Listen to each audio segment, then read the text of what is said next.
الحمد لله وكفى وسلام على عباده الذين اصطفى أما بعد فأعوذ بالله من الشيطان الرجيم بسم الله الرحمن الرحيم رب اشرح لي صدري ويسر لي أمري واحلل عقدة من لساني يفقه قولي.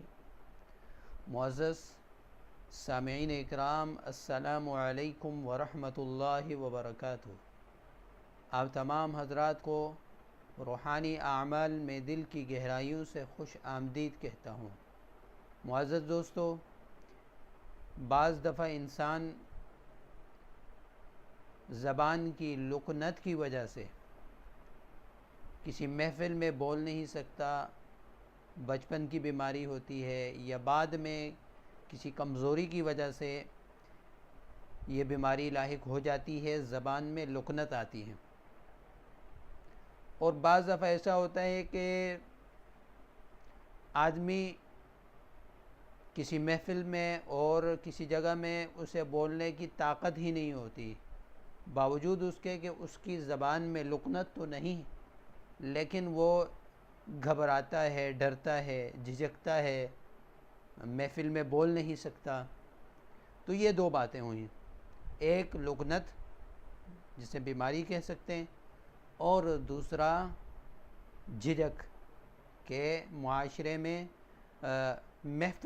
کسی بھی محفل میں اسے جھجک محسوس ہوتی ہے، بولتا ہے تو صحیح بولا نہیں جاتا، جو بولنا چاہتا ہے وہ بولا نہیں جاتا. اگر ایسی صورتحال ہے، یعنی لکنت اور جھجک، اس کے لیے میں آج آپ حضرات کے سامنے ایک قرآنی وظیفہ لے کر آیا ہوں جو بڑا ہی بہترین وظیفہ ہے. اگر چند دن اس وظیفے کو اپنایا جائے، یعنی اس وظیفے کو کیا جائے، ہر نماز کے بعد 7 مرتبہ یہ وظیفہ کیا جائے، تو میرا اللہ ضرور شفا عطا فرمائے گا، شفا ملے گی. اگر زبان کی لکنت ہوگی تو وہ بھی ختم ہو جائے گی، اور اگر محفل میں ویسے ڈرتا تھا تو محفل میں نہیں ڈرے گا بلکہ کھل کر بولے گا. تو وظیفے کی طرف آتا ہوں. وظیفہ یہ ہے، سورہ طٰہٰ پارہ نمبر 16 آیت نمبر 25 سے لے کر 28 تک. رب اشرح لی صدری ویسر لی امری واحلل عقدۃ من لسانی یفقہوا قولی.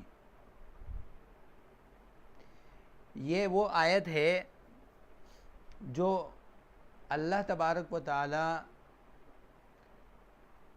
نے قرآن مجید میں سورہ طٰہٰ میں نازل فرمائی ہے، اور اس کے پیچھے واقعہ ہے حضرت موسیٰ علیہ السلام کا. حضرت موسیٰ علیہ السلام کو اللہ کی طرف سے یہ تعلیم تھی. حضرت موسیٰ علیہ السلام نے یہ دعا مانگی تھی جب فرعون، یعنی جو اس وقت کا سپر پاور تھا، اس کے سامنا ہونا تھا، اس کے سامنے جانا تھا، اس کو دعوت دینی تھی.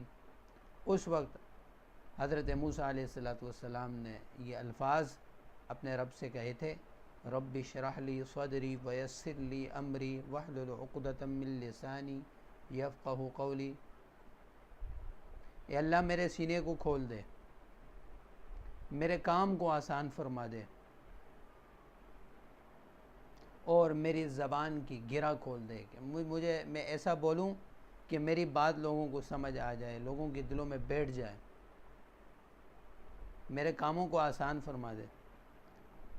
اور میں اس کے ساتھ یہ بھی کہوں گا، اگر طلبہ سبق یاد کرنے سے پہلے یا پیپر میں جانے سے پہلے اس آیت کو پڑھ لیا کریں تو اس کا بھی انشاءاللہ فائدہ ہوگا. اللہ تعالیٰ سے دعا ہے اللہ تعالیٰ ہمیں اعمال میں آگے بڑھنے کی توفیق عطا فرمائے. اور آخری گزارش آپ سے یہ ہے کہ ہمارے چینل کو اگر ابھی تک آپ نے سبسکرائب نہیں کیا تو جلدی سے ہمارے چینل کو سبسکرائب کر کے گھنٹی کے نشان کو بھی دبائیں. اس کی وجہ سے آپ کو ہماری ہر نئی اپڈیٹ آپ کو ملے گی، ہر نئی آنے والی ویڈیو آپ تک آسانی کے ساتھ پہنچ جایا کرے گی. السلام علیکم ورحمۃ اللہ وبرکاتہ۔